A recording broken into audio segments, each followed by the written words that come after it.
अस्सलाम वालेकुम नाज़रीन, पाकिस्तान बुलेटिन न्यूज़ में भलेगा ठटो रिपोर्ट रज़ा कास के लिए मकली ईमानदारी सच्चाई ऐं नेकनीयती सां साफ़ शिफ़ाफ़ ऐं एहतराम सां औरतुनि खे मुकमल अदायगी खे यकीनी बणायो वञे।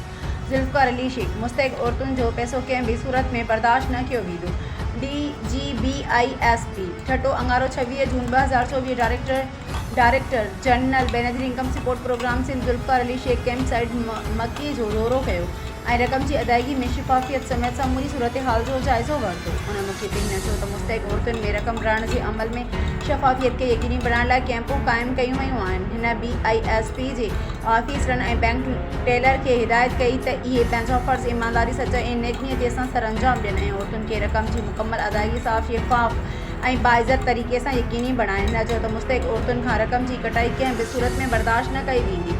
हिन चयो त को बि दुकानदार बिना कंहिं सबब जे कैंप वारी जाइ न छॾे वञे। ॿी सूरत में ब्लैक लिस्ट करण लाइ आला अख़्तियारनि खे रिपोर्ट मोकिली वेंदी। हिन चयो त सुबुह जो अचण ऐं वञण जो रिवाज़ न हलंदो। पैसा विरहण वक़्तु का शिकायत न थियणु घुरिजे।